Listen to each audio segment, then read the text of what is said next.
Welcome to the deep dive. You sent us down a fascinating rabbit hole with the source material, Manhood, the Rise and Fall of the Penis. It's got us thinking about something I know has likely crossed your mind, manhood, masculinity, and, well, that rather central piece of male anatomy. Absolutely. When you shared this, the sheer scope of the source was immediately apparent. It's not just a biological discussion. It's a journey through history, culture, and even psychology, all viewed through the lens of this one particular subject. Exactly. I was anticipating some biology, maybe some talk about, performance. But this source goes way deeper. We're talking about the Bible tackling all sorts of sexual acts. And when I say all sorts, I mean a list that's frankly astonishing. It really is. From abortion to anal sex to even incredibly phallus worship. Then we got the evolution of slang terms, early scientific investigations that are truly mind-blowing in their ingenuity. And sometimes their methods. Right. And how societal attitudes towards male sexuality and potency have shifted throughout history. Get ready for some serious aha moments, because this is a topic that often lives in the shadows or gets completely twisted in public perception. Okay, let's unpack this, starting with something that really jumped out at me. The Bible. What's striking, as the source material lays out, is how this foundational text for so much of Western thought didn't shy away from what we might consider the full spectrum of human sexuality. Not at all. As you mentioned, it's a surprisingly comprehensive list covering not just reproductive matters like abortion and adultery, but also subjects often deemed unconventional or even, taboo, such as anal sex, bestiality, and quite remarkably, phallus worship. It's almost a complete inventory. They list aphrodisiacs, castration, circumcision, which has such profound religious significance, exhibitionism, gang rape, group sex, homosexuality, the oppression of women, partner swapping, prostitution, satanic sex. The list goes on. Sex during menstruation, sexually transmitted diseases, and even self-abuse. It truly paints a picture of a book grappling with the messy reality of human experience, including the most intimate and sometimes uncomfortable aspects. So what this comprehensive inclusion really highlights for you is how interwoven discussions of manhood and sexuality have been with religious thought for centuries. The Bible, as this source points out, served as a bedrock for much of Western thinking on these topics, making it almost impossible to understand their history without engaging with these texts. Okay, moving from the sacred to the slightly more, earthy. Let's talk about language, specifically what we call the scrotum and testicles. It's fascinating how we have these clinical terms and then this whole other world of slang that's often quite colorful. What's interesting here is how language adapts, to serve different needs. The source points out that scrotum itself comes from a Latin word meaning hide or skin, perhaps even related to the idea of a leather quiver. That image of a protective covering seems to have ancient roots. Exactly. And then you get the slang terms ball bag and nutsack, which are pretty direct, no beating around the bush there. Not really, no. But what I found particularly insightful was the metaphorical use of having balls. Ah, yes. The source mentions how it's become synonymous with courage, backbone. Right. And even gets applied to resolute women like Margaret Thatcher. It's like these physical attributes have become a shorthand for inner fortitude. This metaphorical link between testicles and courage is actually quite widespread across different cultures and languages. It really underscores how deeply these organs are associated with ideas of masculinity and strength, going beyond just their biological function. And the informal words for testicles are just as vivid. Crown jewels, ghoulies, nads, and nadgers. It's almost like we had this playful, almost irreverent way of talking about something so fundamental to male identity. The source then gives a wonderful example from the medieval Dutch poem of Reynard the Fox. Oh, yeah, that's great. Where a castration scene is described using these fantastic euphemisms like a stitchless satchel and something with which a man rings the bell. It's a way to approach a potentially gruesome event with a layer of indirection and maybe even a touch of dark humor. It really is. And the fact that in Caxton's later translation, it's clarified as only a partial castration, his right cullion or Balak stone, shows how even in retelling the same story, the emphasis could shift. The details change. And the connection to the bell's image, linking male anatomy to something ecclesiastic, is just brilliant. This connection comes full circle with Sylvia Huber's contemporary poem, Of Course, where the bells make a challenging comeback, as the source notes. It's a great example of how these linguistic and symbolic threads can weave their way through centuries of expression. All right, let's move a bit further up and talk about the sheer number of ancient Greek and Latin words for penis. you wouldn't necessarily think there'd be so many different ways to refer to the same thing. What's fascinating here for you is the metaphorical richness of these ancient languages. The source highlights how many of these terms weren't simply direct anatomical descriptions, but rather drew comparisons to objects from everyday life. Right. Often emphasizing characteristics like length, a cylindrical form, and an upright position. Like the stalk of a plant, the shaft of a spear, or the blade of a sword. It's almost poetic in a way. It really is. And then you have stemma in Greek, which means upright warp of woven fabric, or embolon, the bronze-plated ship's nose used for ramming in sea battles. These are such powerful, almost visceral images. And it really underscores the symbolic importance of the penis in these cultures, associating it with concepts of power, strength, and even the act of creation itself. The source also points out the complementary relationship between vagina, meaning sheath, and the blade of the sword, a rather direct and potent metaphor for sexual intercourse. And the origin of ejaculation from the Latin iaculum, a small spear, signifying the hurling of one's seed, it all paints such a vivid picture. Even the origin of penis itself is still a bit of a linguistic puzzle, possibly linked to the Latin verb pendere, to hang or droop, which, as the source Riley observes, might be seen as appropriate in certain situations. So, what this linguistic exploration reveals to you is how different cultures, even ancient ones, didn't just see the penis as a biological instrument, but imbued it with layers of symbolic meaning, connecting it to broader concepts of power, creation, and even vulnerability. Now, let's make a pretty sharp turn and dive into some early scientific investigations into reproduction. This part of the source was truly eye-opening, especially when you consider the limited tools they had at the time. Oh, absolutely. We're talking about a period before microscopes really unlocked the fundamental secrets of life. Exactly. The source recounts Reusch's rather grim but scientifically pivotal opportunity to examine the reproductive organs of a murdered prostitute. Yeah, that was quite something. The fact that he identified sperm in the cervix, womb, and fallopian tubes, and then managed to preserve it in his balsamic fluid, provided crucial early evidence in understanding conception. It's definitely a bit of a macabre detail, but you can see his intense scientific curiosity at work. His reasoning that the presence of sperm in the tubes suggested its necessity for fertilization, based on accounts from women about sperm remaining in their bodies after intercourse, was a pretty logical leap given the limited knowledge of the time. What this highlights for you is how early scientists had to rely heavily on direct observation and anecdotal evidence before the development of more sophisticated scientific tools. Right. Reusch was essentially trying to piece together the intricate puzzle of reproduction based on what he could see with the naked eye and the reports of others. And then we have the introduction of Johann Ham, a student, to van Leeuwenhoek, and Ham's groundbreaking observation of these tiny creatures, which we now know are sperm. The animalcules? Yes. In the semen of a man with gonorrhea. That must have been a truly pivotal moment in scientific history. It was the first real glimpse into the microscopic world of sperm.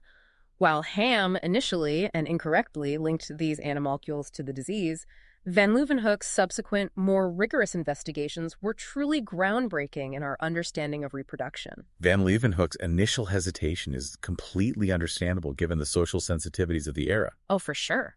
The fact that he felt the need to explain he was using leftover sperm from marital relations to avoid accusations of indecency is quite telling about the time. Very much so. And then, when he saw these spermatozoa in fresh, healthy sperm too, and initially thought they were microscopic homunculi, tiny, fully formed little men inside the sperm. This idea of homunculi was a widely held theory at the time, the belief that a miniature, complete individual existed within the sperm cell. Right.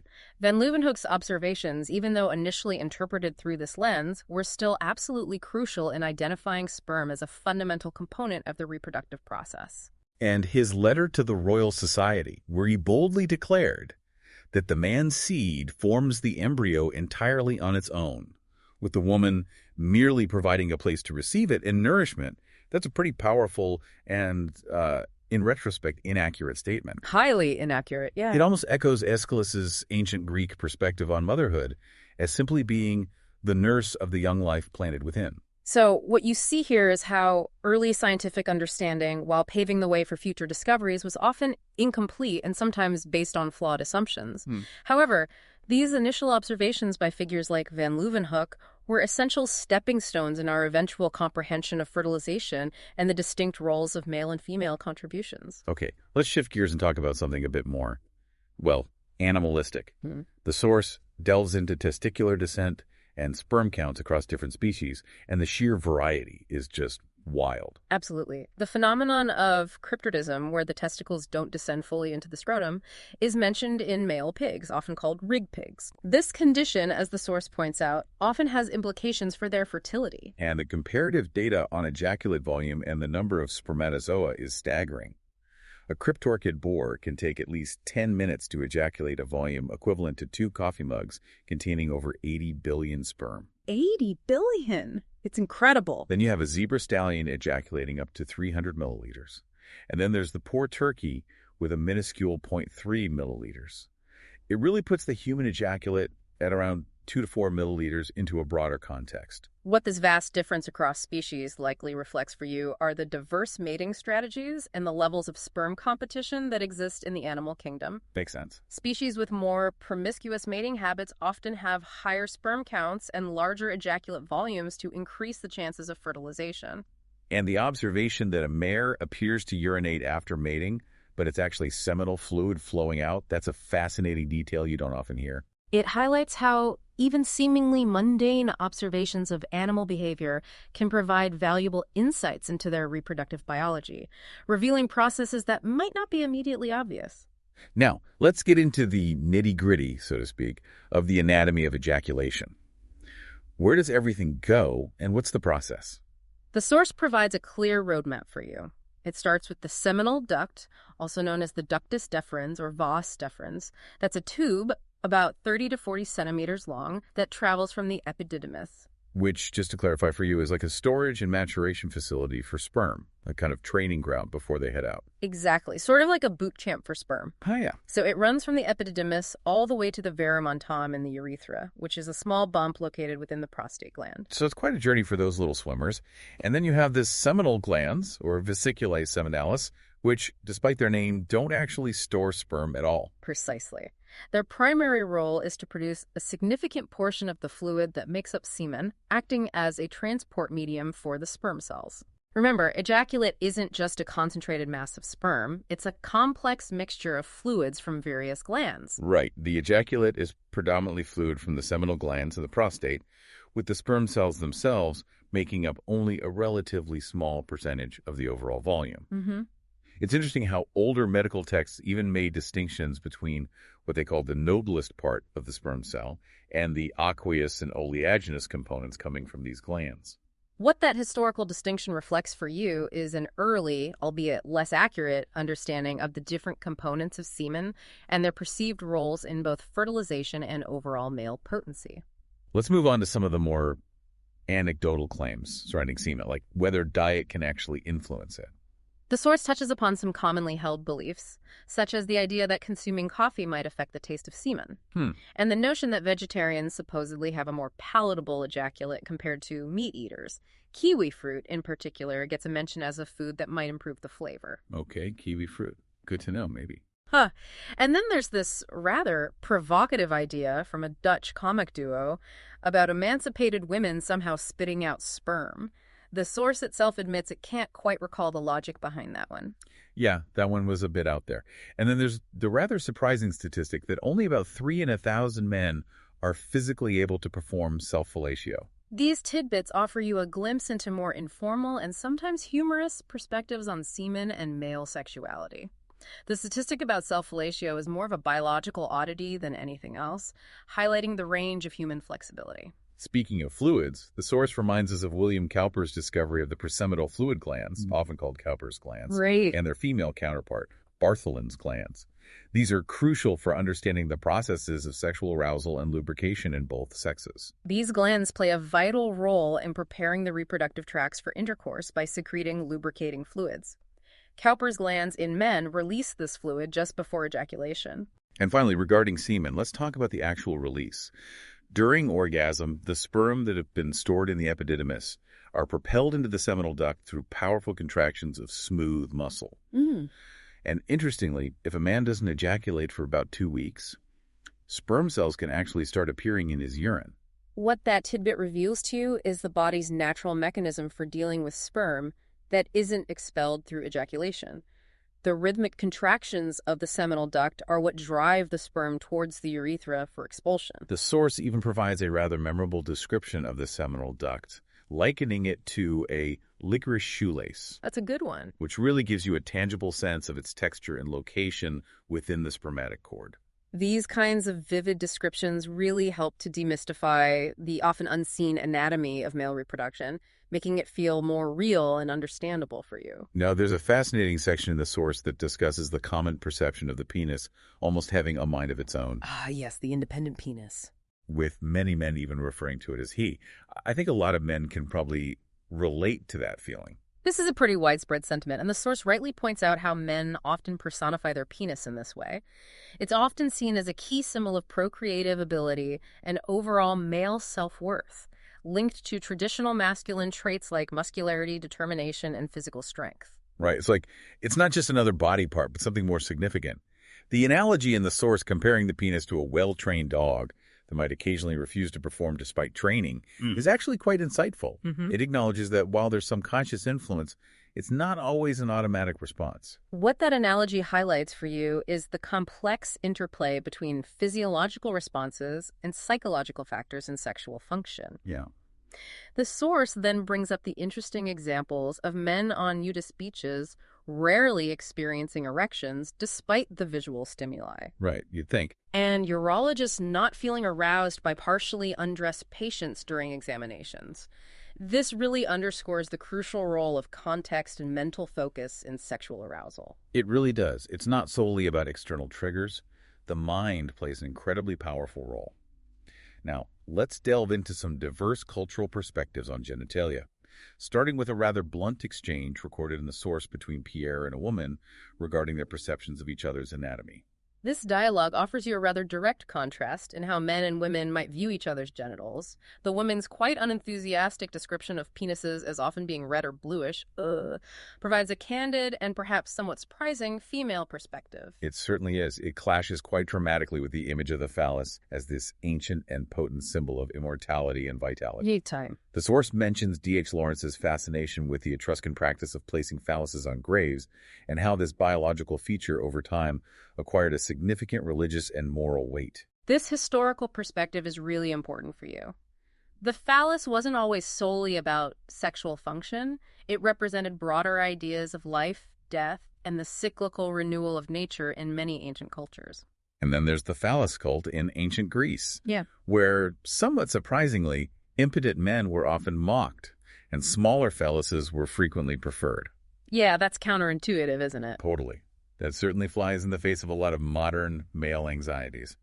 This preference, as the source notes, was partly attributed to Aristotle's belief that a shorter distance actually enhanced fertility by keeping sperm cooler. Ah. It just goes to show you that even in ancient times, there were very specific and sometimes counterintuitive to our modern views, ideas, and values associated with penis size.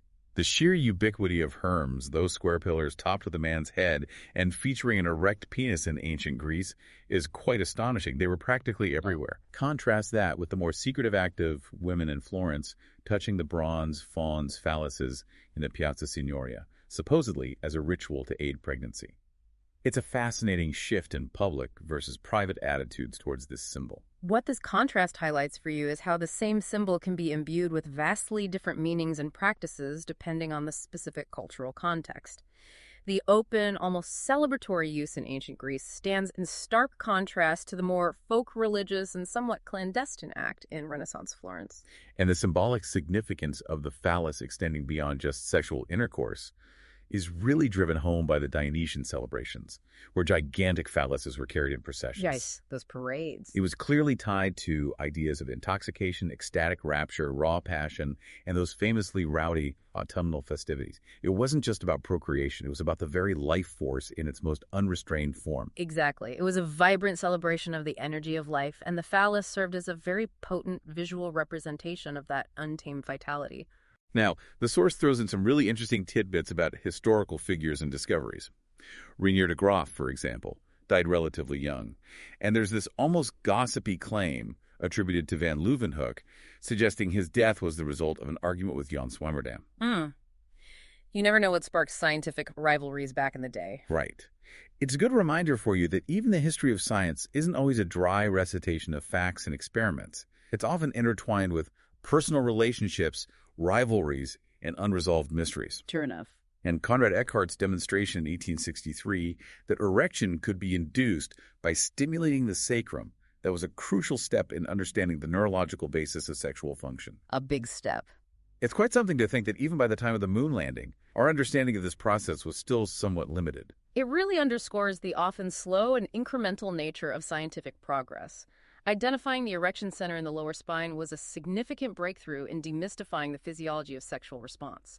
The discovery by German researchers in the 1940s that even male babies experience nocturnal erections was also quite significant, suggesting that these aren't solely triggered by testosterone levels, which only significantly rise during puberty. What this finding revealed for you is that there's a more fundamental neurological basis for erections, one that's present even before the surge of hormones during adolescence. And then there's the development of erection meters in the 1950s, and their rather unethical and disturbing misuse in Czechoslovakia to try and identify gay men who were attempting to avoid national service. Yeah. It serves as a stark reminder of how scientific tools can be perverted for discriminatory purposes. It's a regrettable but important example for you of how technology, intended for objective measurement, can be weaponized and used to infringe on personal freedoms and for discriminatory ends. Let's turn our attention to a historical figure almost everyone knows, Napoleon Bonaparte. Apparently, his post-mortem examination revealed some rather unexpected details about his sexual organs. The attending physician, as the source recounts, observed that Napoleon's sexual organs were notably small, shriveled, and desiccated. Shriveled and desiccated. Wow. Leading to the conclusion that he must have been completely impotent prior to his death. Which is quite a statement to make about such a powerful figure. And then there's a really bizarre story of his penis allegedly resurfacing at Christie's auction house in the 1950s. After a very mysterious journey, apparently. Where it was described as resembling a very small seahorse. Yeah. Only about an inch long. It's a rather strange postscript to the life of such a monumental historical figure. It certainly adds a rather unexpected and almost comical footnote to the legacy of a man known for his military might and seemingly boundless ambition. Shifting to cultural attitudes around potency. The source mentions the extensive use of potency-enhancing medicines in China, which are closely linked to the concept of the Yang principle in traditional Chinese medicine. Right, the balancing act. This idea of balancing energies seems central to their approach to male sexuality. In traditional Chinese medicine, male potency is indeed considered to be closely tied to the concept of Yang, the masculine principle associated with energy, warmth, and overall vitality. Maintaining a balance of yin and yang is seen as crucial for health, including sexual health. And then we have the Koro phenomenon in Western culture, with the rather alarming example of an American patient's intense anxiety after a prostitute washed his penis with a strange chemical substance, triggering a deep-seated fear that his penis was shrinking and he would eventually die. Koro is a fascinating example of a culture-bound syndrome. Yeah. It's characterized by intense anxiety, often verging on panic, that the genitals are retracting into the body and will eventually disappear, leading to death. This particular example powerfully illustrates how cultural beliefs and anxieties can manifest in very real and distressing physical sensations. It really highlights the psychological vulnerabilities surrounding this aspect of male identity. The source also delves into the rather Freudian concept of the vagina dentata, the imagined sharp-toothed vagina, and how a deep, often unconscious fear of it can manifest as what the source terms wimp impotence. It's a powerful psychological barrier for some men. The vagina dentata is a potent archetypal image that represents a primal, often unconscious fear of the female as castrating or dangerous. This deep-seated anxiety, while perhaps not consciously recognized, can indeed manifest psychologically as a erectile dysfunction in some individuals. And just to inject a bit of dark humor into the conversation, there's a rather memorable anecdote about a farmer whose wife is having an affair with a local priest. Oh, this one. And the farmer's proposition to donate her second vagina to the church. The priest's rather witty response about utilizing the church's share is certainly something. That anecdote, while certainly risque, touches upon themes of infidelity, perceived ownership within a marriage, and perhaps a bit of social satire directed at both the church and human nature. Now let's tackle a very common source of anxiety for many men: penile length. According to Barry McCarthy, the source tells us that about 2 out of every 3 men actually believe their penis is too small. That's a huge number. Isn't it? That's a pretty significant number. This really highlights a major area of body image concern for men.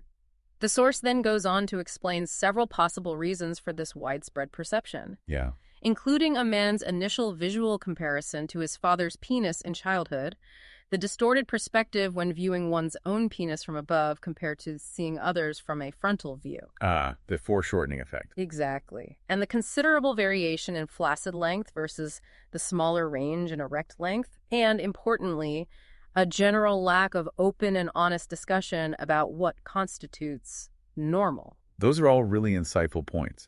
The effect of foreshortening when looking down at yourself is something I'd never really considered. Yeah. And the fact that flaccid length can vary so much more than erect length definitely has the potential to create skewed perceptions. The lack of reliable information and the reluctance to engage in open conversations about penis size contribute significantly to these anxieties, allowing misconceptions and unrealistic expectations to take root. The source then introduces a figure referred to as Dr. Jacobus X. A pseudonym. Right, a pseudonym for a French army surgeon who conducted comparative research on penis size across different races back in 1935.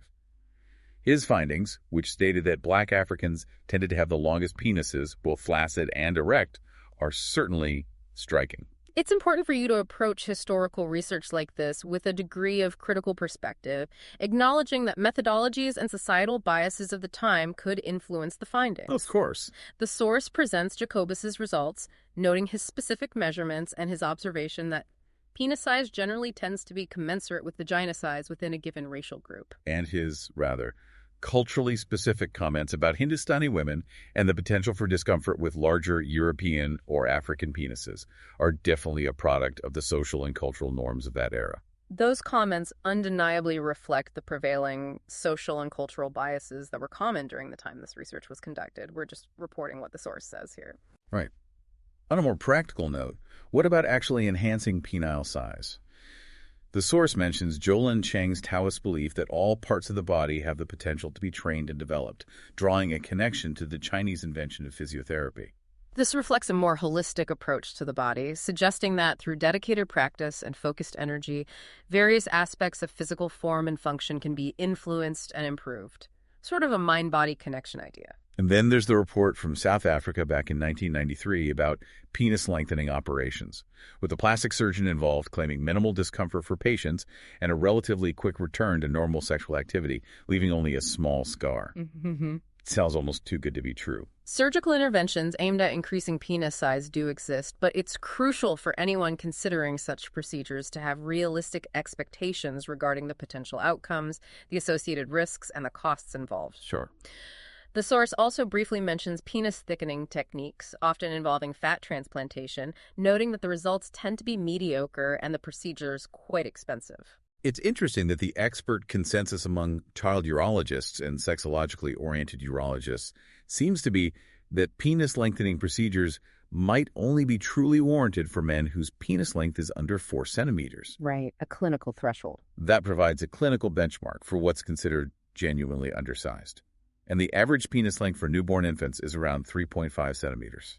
These figures offer a more clinical perspective on penis size and highlight the rarity of cases where medical intervention for micropenis might be considered necessary. The source even points out that there's been a scientifically based table of what's considered normal penis dimensions available since 1975. So the data's been out there. So this isn't exactly uncharted territory in medical research. And it notes that the underlying causes of an undersized penis are still not fully understood, but may involve a deficiency in male sex hormones during late pregnancy. This underscores the ongoing need for further research into the factors that influence penile development and the potential hormonal influences during critical stages of gestation. For men who might be concerned about their penis size, the source offers some practical non-medical tips, opting for looser-fitting clothing like Bermudas or boxer shorts instead of tighter jeans or briefs, and simply trimming pubic hair. It's amazing how much visual difference those relatively minor adjustments can make. These are indeed practical suggestions that can often help alleviate some of the perceived size issues without resorting to any medical procedures or interventions. Simple optics sometimes. And then there's William A. Fisher's interesting research that looked at the effect of penis size on sexual arousal in both men and women by using stories about lovemaking with varying lengths. Yeah, I found this fascinating. Me too. The surprising conclusion was that while the participants certainly noticed the described penis length, especially the very large one, it didn't actually have a significant impact on their self-reported levels of sexual arousal. This is a really key finding for you to take away. It strongly suggests that the actual variation in penis length may not be as critical a factor in achieving sexual arousal as many people tend to believe. The study's conclusion was that it doesn't appear to be a fundamental precondition for sexual excitement. Let's move on to a less romantic area. Prostate ailments. We all hear about bladder stones and incontinence, but apparently that's just the tip of the iceberg. Indeed. The source outlines a range of prostate problems, including not just bladder issues, but also urinary blockage, inflammation of the renal pelvis, and in more severe and untreated cases, even kidney damage or loss. Oh, wow. Though thankfully, these more extreme outcomes are rare in modern medical practice. More commonly, the early warning signs that should prompt men to consult their doctor include things like increased frequency of urination, a noticeable decrease in the power of their urinary stream, and dribbling after urination. Those are key. It's good to know that the societal taboo around discussing prostate health has been decreasing, and that often reassurance and ruling out more serious conditions is all that's needed for those with minor symptoms. Early detection and open communication with a healthcare professional are absolutely crucial for managing prostate health effectively. Right. For moderate symptoms, medication is typically the first line of treatment, and surgical intervention is usually considered if medication proves insufficient. And surgical options can range from less invasive procedures performed through the urethra to more involved abdominal incisions for significantly enlarged prostates.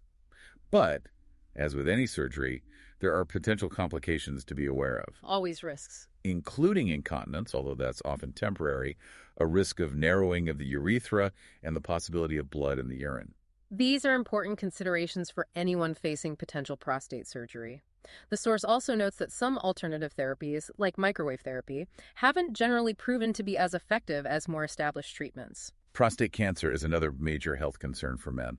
The source mentions that some prostate cancers develop so slowly that they may not pose a significant threat to life, even over a period of 20 years. Right, the slow growers. Often presenting with no noticeable symptoms, particularly if the onset occurs later in life. This slow-growing nature is why some urologists use more informal terms like pussycats to describe these very slow, progressing, virtually benign forms of prostate cancer. Pussycats, okay. In contrast to the more aggressive tigers that require more immediate and intensive treatment. And the Gleason sum score is the key tool used by doctors to grade prostate cancer and assess the likelihood of it being one of those more aggressive tiger cancers. It's a really important factor in determining the best course of treatment.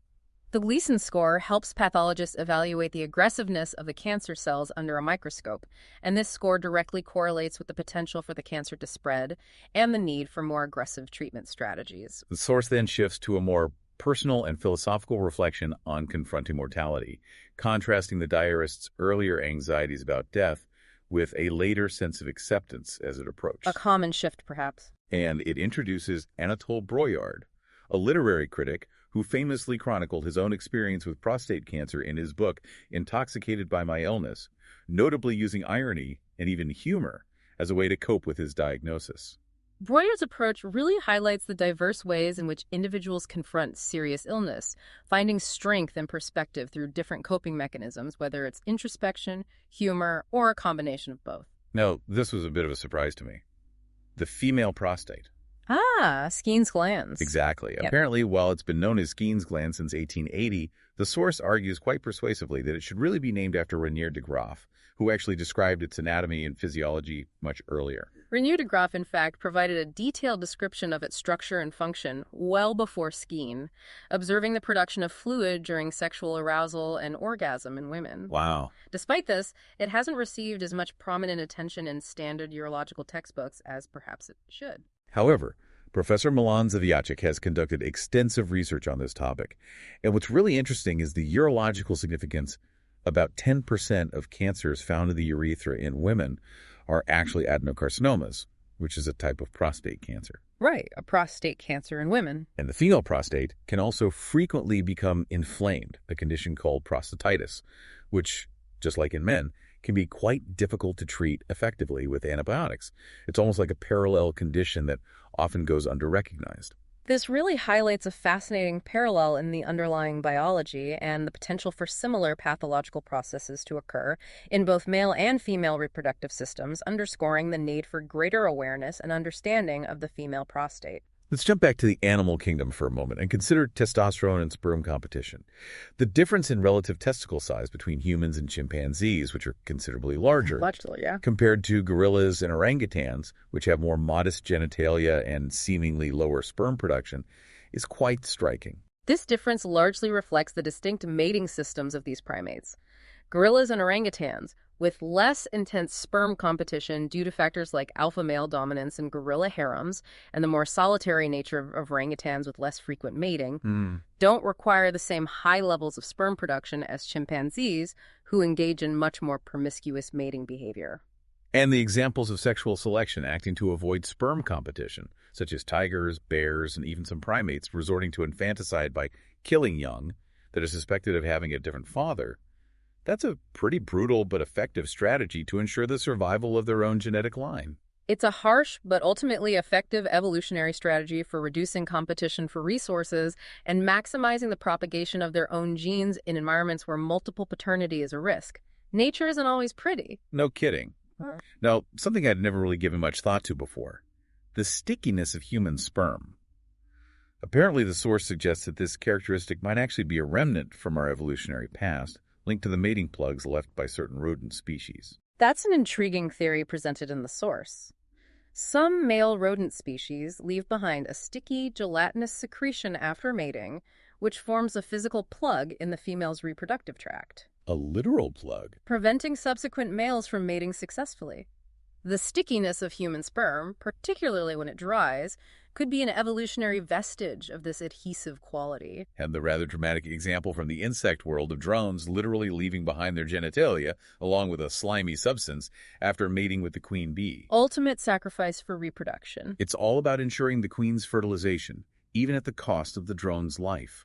These examples from across the animal kingdom vividly illustrate the incredibly diverse and sometimes extreme strategies that have evolved around the fundamental biological imperative of reproduction and the competition for fertilization. The source even references Lynn Margulis and Dorian Sagan's book, What is Sex?, which posits the idea that the tough, almost syrupy texture of human sperm might be a lingering effect from our mammalian origins, where sperm that went hard could have functioned as a kind of natural, albeit temporary, chastity belt. Interesting idea. It's a fascinating, if somewhat speculative, connection to our evolutionary history. It's definitely a thought-provoking connection to our deep evolutionary past, and suggests that even seemingly minor characteristics of human sperm might have had significant functions in our ancestral lineage. Let's inject a bit of levity with a rather enthusiastic poem included in the source about a particularly passionate pastor who apparently had a very abundant ejaculate. Some people certainly have a very vivid way with words. Indeed. It's certainly a humorous way to broach the topic of sperm volume. The typical human ejaculate is around 2 to 5 milliliters after about a day to a day and a half of abstinence. Roughly a teaspoon, maybe. With the reported world record being a rather substantial half a teacup, according to American urologist Metcalf. Half a teacup. Wow. And the somewhat unglamorous practice in pornographic film production of actors abstaining for a period to produce larger money shots, it's all about the visual impact, I suppose.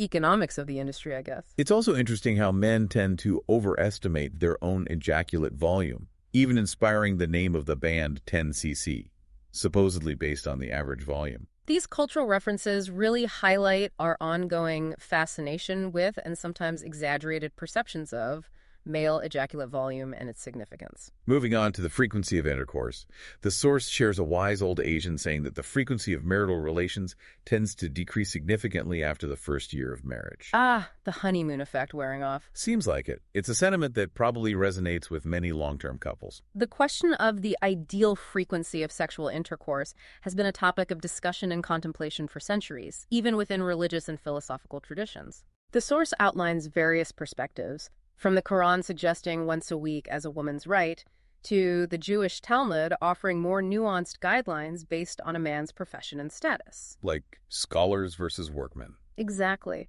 Martin Luther's recommendation of twice a week, and even the Pope suggesting intercourse should only occur with the intention of procreation. It's really fascinating to see how different belief systems and cultural frameworks have approached this very personal and intimate aspect of human life. These varying viewpoints really reflect the diverse values and purposes that have been historically attributed to sexual activity across different cultures and throughout different periods of time. Let's talk about a fairly common sexual issue. Premature ejaculation, or PE. The source indicates that it's actually quite prevalent among men, yet they tend to seek professional help for it less often than they do for erectile dysfunction. While premature ejaculation is indeed a common sexual concern for many men, the feelings of shame and embarrassment associated with it often create a significant barrier to seeking professional help. That makes sense. It's also important to note that not all men necessarily perceive PE as a problem, but for those who do, the anxiety and fear of sexual failure can be quite distressing. The source lists a variety of tricks that people have devised in an attempt to delay ejaculation, ranging from consuming alcohol to consciously trying to think of unpleasant things. The old think about baseball trick. Maybe. And even engaging in masturbation prior to intercourse. However, as the source points out, this last strategy can have its downsides, potentially leading to decreased arousal or making it more difficult for older men to achieve a second ejaculation. These self-devised strategies really highlight the lengths to which some men will go to manage PE, but as the source rightly notes, they often come with their own set of challenges and potential drawbacks. Ultimately, the source emphasizes the importance of ensuring the sexual satisfaction of both partners, regardless of the timing of ejaculation. Thankfully, there are now various medical treatments available for PE, including oral medications, as well as desensitizing creams and sprays that typically contain lidocaine and prilocaine. Right, the numbing agents. Even using condoms can sometimes help. However, the source reminds us that there can be potential side effects associated with these treatments, such as a burning sensation during urination or the development of skin rashes. Yeah, nothing's without potential side effects. And who remembers the intimate deodorant sprays that were once marketed to women? Oh boy, a blast from the past. Now, this is an interesting one. The idea of testicles as an aphrodisiac. The source mentions that Pliny the Elder, way back in ancient Roman times, actually recommended eating testicles as a remedy for poor sexual performance. The belief in the aphrodisiac properties of animal testicles has persisted across various cultures and throughout history. In Spain, for example, cojones, which translates to testicles, are considered a delicacy and carry connotations of courage and manliness. Right, having cojones. Exactly. The source even mentions a restaurant in Barcelona, Florian, that serves bull testicles with quite detailed information about the specific bull. It certainly sounds like a rather unique culinary experience. However, the source is quick to point out that consuming testicles is actually unlikely to significantly raise testosterone levels in humans because the hormones are largely broken down during the digestive process. Right. The stomach acids do their work. So any perceived effect is probably more psychological or symbolic than physiological. Exactly. While there might be some nutritional value, the idea that eating testicles will directly boost testosterone and enhance sexual performance is largely a myth. Let's delve into some of the early research on hormones.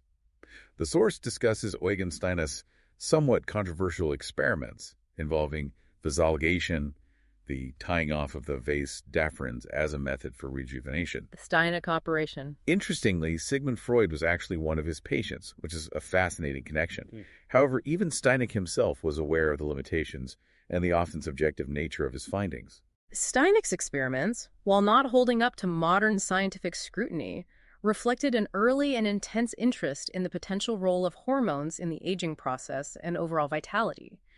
Freud's involvement highlights the widespread fascination with these emerging ideas at the time. And then there was Serge Voronoff's work with testicle extracts.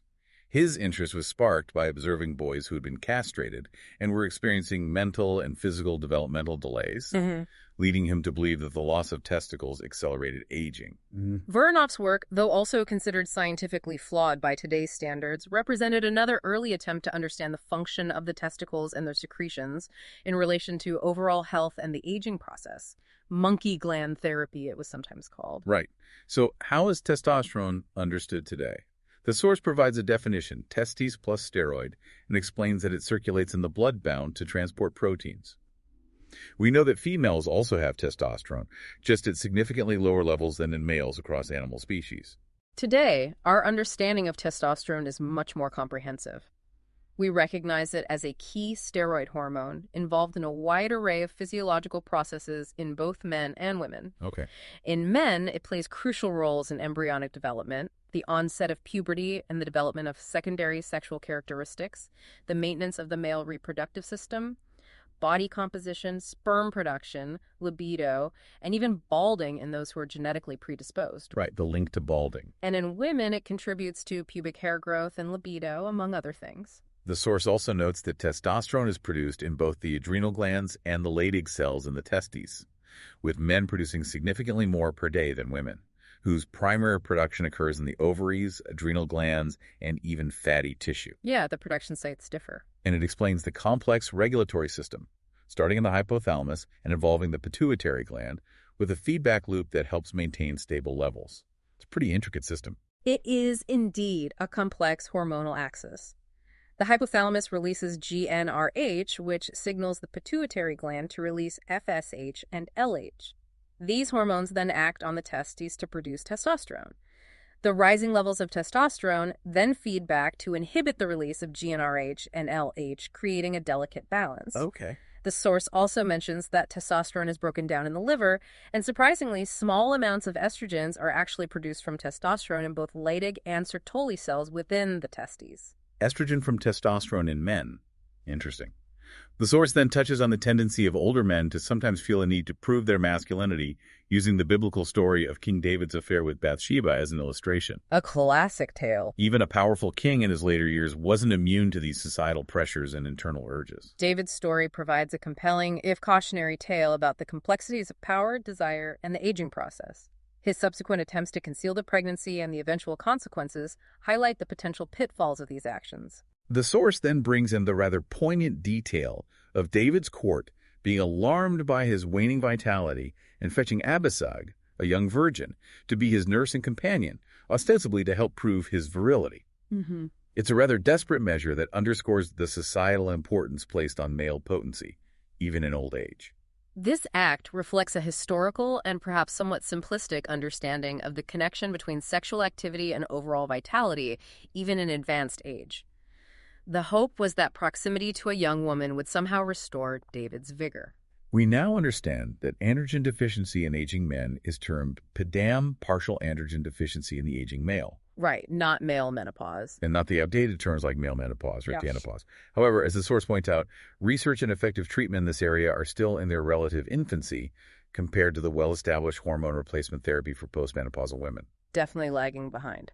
There's still considerable debate and a lack of definitive research on who should be treated with testosterone as they age, even if their levels technically fall within the normal range, but they are experiencing typical symptoms. The research into PDAM is ongoing, and there's still considerable debate within the medical community about the criteria for diagnosis and the potential benefits and risks of testosterone therapy in older men. The lack of large-scale, double-blind, placebo-controlled studies makes it challenging to establish clear and universally accepted treatment guidelines. Testosterone and its connection to sports has a long and somewhat controversial history. The source highlights American research detailing the various side effects of testosterone and anabolic steroids, and how athletes quickly recognize their significant performance-enhancing abilities, leading to widespread disregard for anti-doping rules. The use of testosterone and its synthetic derivatives in sports raises significant ethical and health concerns. The allure of enhanced performance has led many athletes to risk serious side effects and flout regulations designed to ensure fair competition. The rather dramatic anecdote from the 1954 World Weightlifting Championships, where the losing coach observed that the victorious Russian weightlifters apparently needed catheters due to prostate swelling from their testosterone injections. Ouch. Really drives home the potential physical consequences of using these substances. And even though the formulation of synthetic testosterone has improved since then, it's still widely used, often surreptitiously, by athletes in a variety of sports. The history of testosterone use in sports vividly illustrates the ongoing tension between the desire for peak athletic performance and the potential health risks and ethical compromises associated with pharmacological enhancement. The ethically dubious research conducted in the former German Democratic Republic, as mentioned in the source, further highlights this complex and problematic history. Let's shift to something a bit more unusual. Nudicles, which are essentially prosthetic testicles for dogs. Oh, yes, nudicles. It's kind of amusing that these exist to address the potential psychological impact of castration on our canine companions, ensuring they still look and presumably feel somewhat complete. It reflects a growing awareness of the emotional well-being of our pets. The manufacturers emphasize that with nudicles, the dog's appearance remains unchanged after castration. The existence of "I love nudicles" bumper stickers certainly suggests a level of enthusiasm among some pet owners. And, of course, we have specific names for castrated domestic animals: gelding for a horse or male donkey, barrow for a boar or male pig, wether for a ram, and capon for a rooster. Right. It really underscores how long humans have been practicing castration for various practical benefits, such as making animals easier to manage and improving the quality of their meat. Castration has been a long-standing and widespread practice in animal husbandry, serving important practical purposes related to animal behavior, growth rates, and the quality of agricultural products. The source then takes us on a bit of a historical tour of castration in different cultures, starting with China and the Huanquan, or eunuchs, in imperial times. The widespread practice of castrating young boys, often in brutal conditions and without anesthesia, for service in the emperor's household, is a rather dark aspect of their history. They're truly grim. And the detail about eunuchs paying a high price later in life to redeem their removed organs for burial whole is particularly unsettling. The history of eunuchs in imperial China reveals a complex social and political system where castration played a significant role in maintaining the imperial court hierarchy and ensuring the loyalty of its servants. The desire for bodily integrity in death reflects deep-seated cultural beliefs about the afterlife. The Ottoman Empire also employed eunuchs, primarily sourced from imported slaves, since Sharia law technically prohibited the mutilation of Muslims. Right, they outsourced it. The shift from a preference for white slaves to dark-skinned Nubian and Abyssinian boys, often castrated by Coptic priests in a particularly radical surgery with a high mortality rate, and the lucrative trade that developed around this, paint a rather grim picture. The distinction between black and white eunuchs, and the significant power wielded by the head of the black eunuchs within the harem, is also quite notable. The Ottoman Empire's reliance on eunuchs highlights a different cultural and legal context surrounding castration, with the practice often outsourced due to religious constraints. The specific roles and hierarchies established within the eunuch system underscore their complex position within the imperial structure. In India, despite an 1887 British law intended to forbid castration, eunuchs, known as hijras, continued to exist, often identifying as a third gender. The Hijra community, yeah. Their communal living arrangements, often including transsexuals and transvestites, and their traditional roles and rituals as artists and as singers and dancers at births and marriages, often with humorous and sexually suggestive performances, represent a unique cultural phenomenon. The Hijras of India represent a long-standing cultural tradition of individuals who identify outside the traditional binary gender system, and they often hold specific social and ritualistic roles within their communities, reflecting a broader understanding of gender diversity. Even the Byzantine Empire utilized castrated men as civil servants, based on the belief that their lack of reproductive capacity made them less prone to ambition and aggression, and therefore more reliable in administrative roles. A rather cynical view of human nature, maybe. A bit, yeah. This practice reflects a historical perspective that linked reproductive capacity with worldly ambition and potential for political maneuvering. The belief was that castrated individuals would be more focused on their duties and less likely to pursue personal power. The Bible and the Talmud also contain references to castration and eunuchs, sometimes in veiled terms and sometimes quite explicitly. with various rabbinical interpretations on the reasons and circumstances, such as the suggestion that Daniel and his companions were made eunuchs. These references within significant religious texts indicate the long history of engagement with the concept of castration within these traditions, with interpretations ranging from it being a form of punishment or subjugation to a means of religious devotion or avoiding certain social entanglement. And then there are the Skopsi, the 18th century Russian sect, who practiced self-castration in stages. This was extreme. Very. First, removing the testicles, the minor seal, and later, for some, removing a significant portion of the penis, the great seal, after fathering 2 children. Their belief system viewed testicles as keys to hell and removal as granting them the right to remount the pale horse from the Book of Revelation.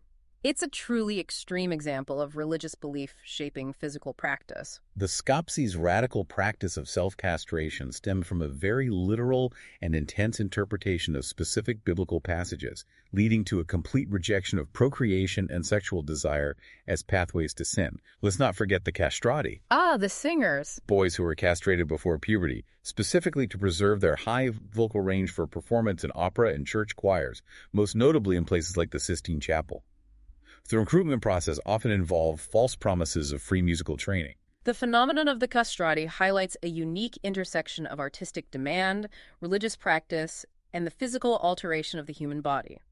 While some castrati achieved great fame and wealth, it came at the cost of significant and permanent physical changes. The physical consequences of castration before puberty were quite significant, often leading to a tendency towards obesity, a small penis, undeveloped seminal glands, the absence of normal male hair growth, but remarkably smooth skin.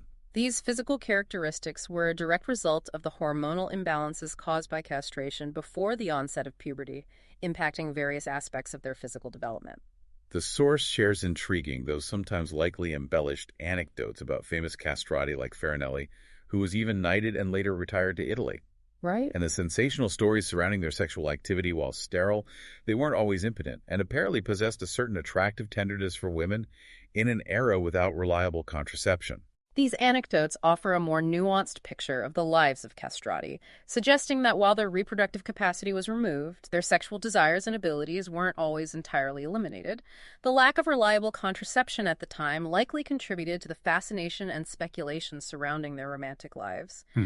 The rarity of the only known recording of a pre-adolescent castrato, Alessandro Moreschi, who was recorded in the early 20th century but was older and not considered a top-tier castrato, makes it difficult to fully appreciate the vocal artistry that made them so famous.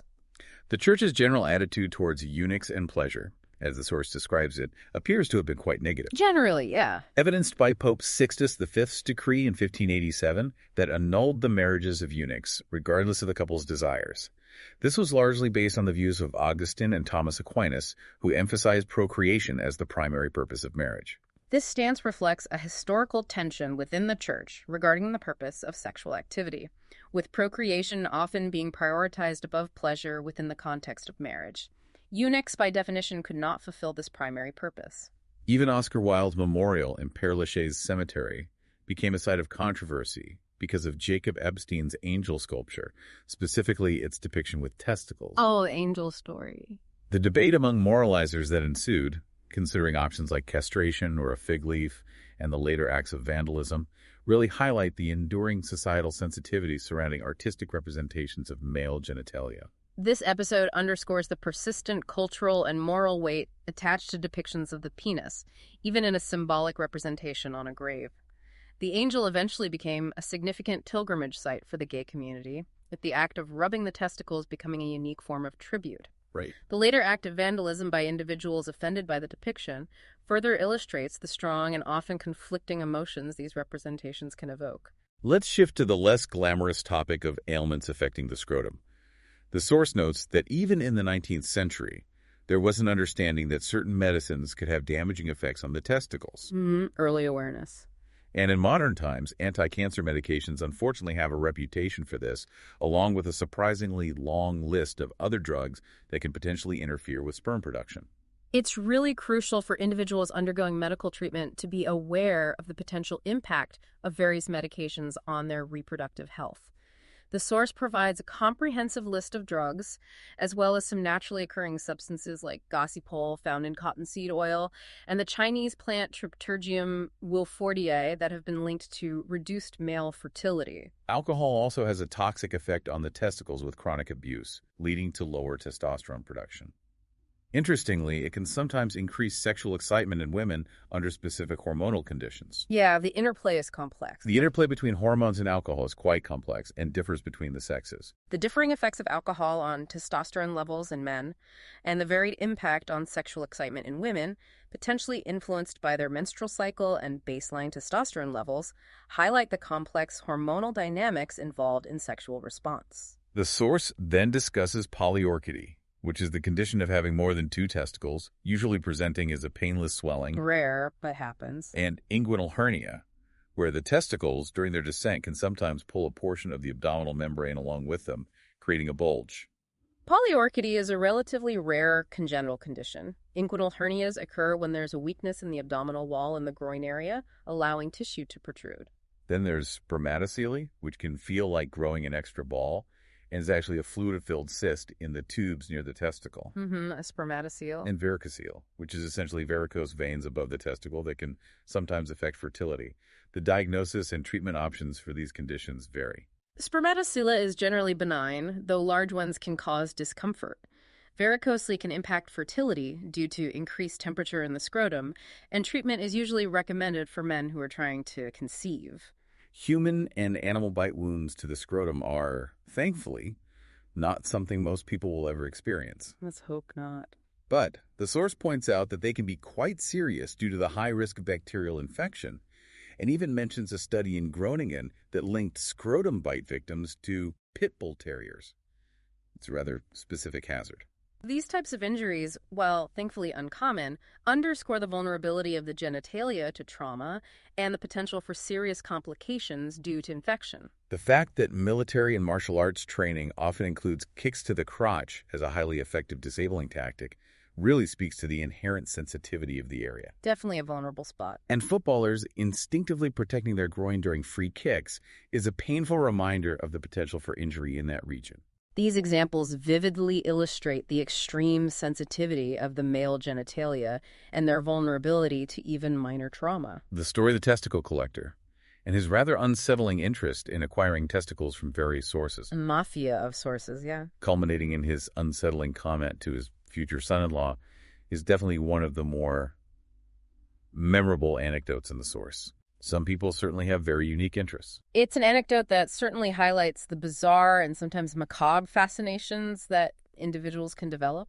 Chronic scrotal pain is another issue discussed, with a range of diagnostic and treatment options, including nerve blocks and even, in some cases, surgical procedures like epididymectomy or hemicastration to alleviate the discomfort. And the historical and likely ineffective practice of hemicastration to try and determine the sex of a child is a rather curious historical tidbit. Chronic scrotal pain can be a debilitating condition, and these various treatments aim to interrupt the pain signals when the source is within the scrotum.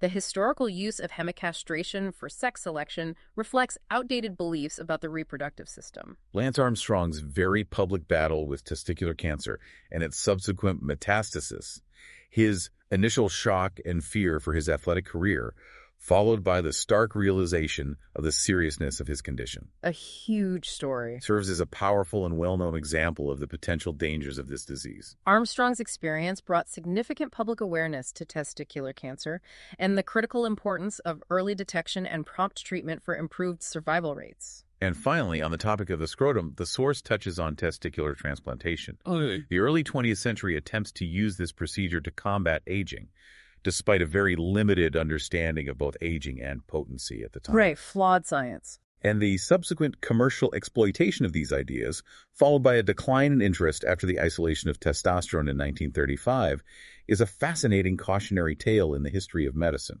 These early attempts at testicular transplantation were largely based on speculation and lacked rigorous scientific basis. The commercialization of these unproven therapies and their eventual decline after more legitimate hormonal treatments became available underscore the importance of evidence-based medicine. Now, let's address a topic that many men find difficult to discuss openly: erectile dysfunction, or ED, also known as impotence.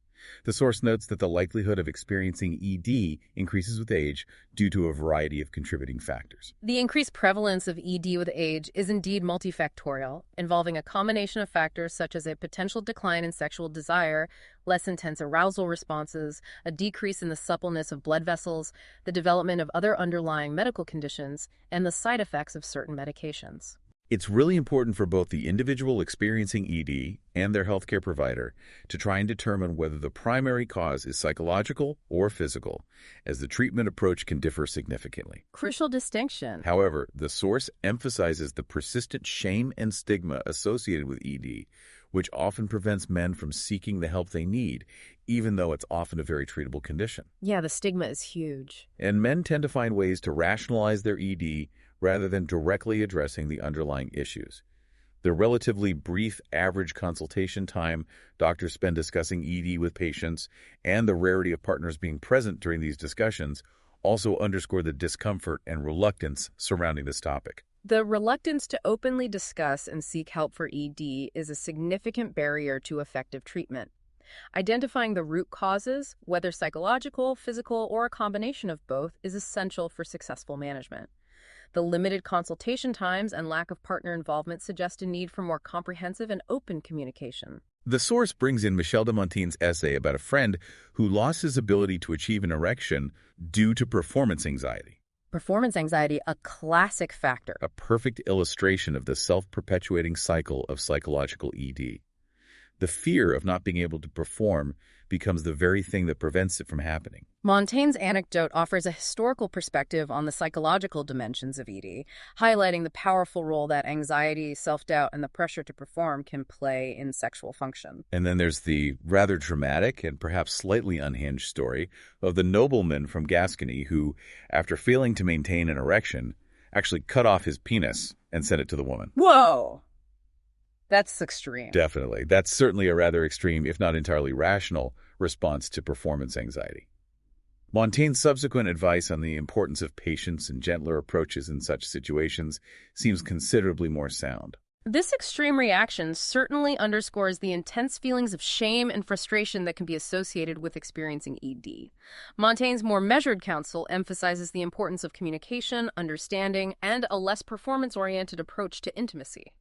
The source outlines the typical physical examination that a doctor might perform when evaluating ED. The checkup, which can include checking hair growth patterns, listening for any signs of vascular constriction, reflex tests, and a physical examination of the penis and scrotum. While this often doesn't reveal any surprising new information, it can sometimes be crucial in identifying underlying serious medical conditions. Right, ruling things out. Ranging from multiple sclerosis in younger men to cardiovascular disorders in older men, as well as other conditions like high blood pressure, leukemia, kidney disease, thyroid issues, diabetes, and even neurological problems. So it's an important step in ruling out more serious health concerns. A thorough physical examination is indeed an important part of the diagnostic process for ED, not only to assess potential physical causes directly related to sexual function, but also to screen for other underlying medical conditions that may be contributing to the problem. Psychological and relational factors also play a significant role in ED, including resentment stemming from infidelity, the act of infidelity itself, the stress of divorce, work-related tensions, and even the internal conflict of suppressed homosexuality. So many potential factors. It's really quite remarkable how interconnected our physical and emotional well-being truly are. These various psychological and relational stressors powerfully illustrate the complex interplay between our emotional lives, our intimate relationships, and our physical sexual function. Addressing these underlying issues can be a crucial component of effectively treating ED. Historically, there were many beliefs attributing impotence to demonic influence, with tales of incubi and succubi, and the frightening idea of witches stealing penises. With penis-stealing witches. In a way, these beliefs represent an early, albeit supernatural, attempt to understand psychological impotence. Figures like Johannes Weyer were among the first to critique the witch hunts and argue for more natural explanations for impotence. These historical beliefs reflect a pre-scientific understanding of ED, often attributing it to forces beyond human control. Weyer's work was significant in advocating for more rational and natural explanations for various ailments, including impotence. The source even mentions a 15th century French treatise on impotence that describes various spells involving animal substances and other rather bizarre ingredients believed to either cause or cure impotence. Cock's testicles under the bed, that sort of thing. It's fascinating to see the folk remedies and superstitions that have surrounded this issue throughout history. These historical remedies highlight the desperation and the lack of effective medical treatments for ED in earlier times, leading people to rely on folklore, superstition, and what we would now consider rather outlandish practices. The source includes a very personal and quite poignant reflection on the anguish of experiencing impotence, the feeling of not being really a man, and the potential for deep despair. It really brings home the significant emotional toll that ED can take on an individual. That personal reflection powerfully conveys the profound impact that ED can have on a man's sense of self-worth, his identity, and his intimate relationships, highlighting the emotional vulnerability that often accompanies this condition. ED that is related to spinal cord lesions presents its own unique set of challenges. The source notes a surprising lack of focus on sex therapy in these cases, despite the availability of other forms of therapy. Yeah, an overlooked area, perhaps. And it raises a very profound and often unspoken question: whether one can truly love a body that has sustained such a significant injury, a theme explored with great depth in D.H. Lawrence's novel, Lady Chatterley's Lover. Lawrence's novel poignantly delves into the complexities of intimacy, desire, and societal perceptions of sexuality in the context of physical disability, raising important questions about the nature of love and connection beyond traditional notions of sexual function. Goethe's poem The Diary offers another interesting perspective, recounting a poet's sudden experience of ED with an attractive woman at a country inn, and his subsequent feelings of rage and shame contrasted with the apparent satisfaction of his bedfellow despite the sexual failure. It highlights that the experience of ED isn't always universally negative for both partners involved. Goethe's poem provides a more nuanced portrayal of the emotional landscape surrounding ED, showing how the experience can differ significantly between individuals and highlighting the interplay of ego, expectation, and actual physical performance. The source also touches on the phenomenon of work-related ED, where an intense dedication to one's job and overwork can actually interfere with sexual function. Burnout affecting everything. Right. Apparently, only a small minority of individuals, like JFK, according to the source, find that sex can actually be a way to recharge from work stress, while for most, it's quite the opposite. The demands of modern working life can indeed have a significant impact on various aspects of health, including sexual function. The ability to find sexual activity rejuvenating versus draining often varies greatly from person to person. Kinsey's famous survey data on the duration of sustained erection during intercourse among American students reveals a surprisingly wide range. Right. And the source notes that older men often report having to consciously focus more to maintain an erection. The concept of the onlooker's role, where distracting thoughts lead to the premature loss of erection, is something many can probably relate to. The mind wandering. And the source even mentions Rousseau's own experience with this, leading to Julietta's rather famous exasperated exclamation: "Laissez les dons et studia la matematica." Give up women and study mathematics. These insights underscore the variability of sexual response and the significant role that psychological factors, such as focus and freedom from anxiety, play in maintaining an erection. Julietta's pointed remark to Rousseau serves as a humorous reminder of how mental distraction can derail even the most promising encounters. Penile injuries can also be a direct cause of ED.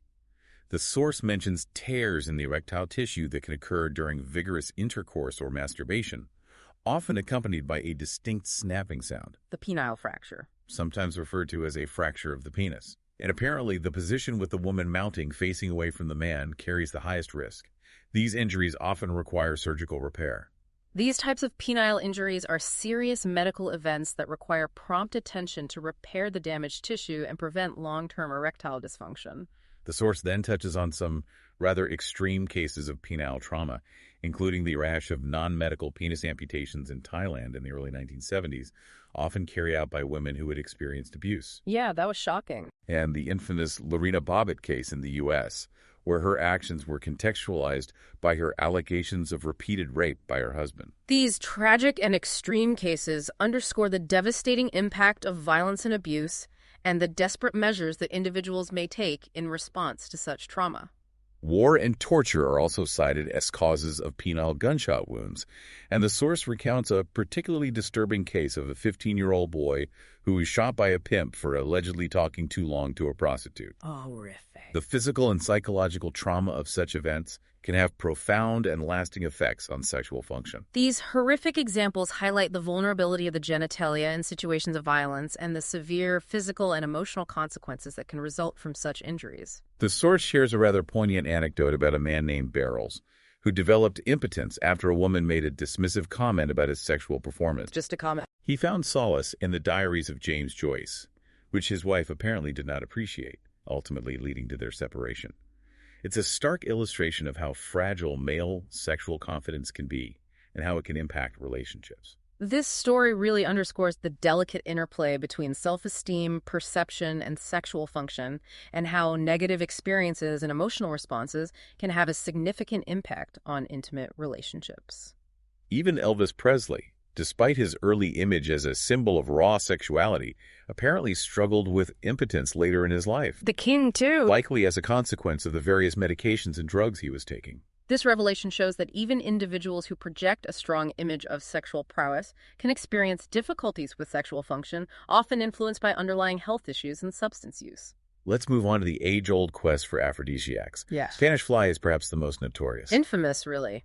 But yohimbine, derived from certain tree barks, was once considered a promising pre-Viagra option, despite its rather dramatic and potentially dangerous side effects, ultimately leading to its ban in some countries like the Netherlands. Yeah, the side effects were pretty bad. Its primary mechanism is thought to be acting on the brain to address the psychogenic ED. Yohimbine's mechanism involves inhibiting the sympathetic nervous system and potentially increasing blood flow, but its significant and sometimes severe side effects made it a risky and ultimately less desirable treatment option.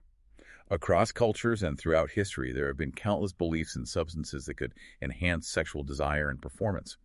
Ancient recipes promising invincibility with sexual power. Roman sage, elderly prostitutes, concocting aphrodisiac potions. Musk derived from deer secretions. Chinese belief in sea swallow's nest soup.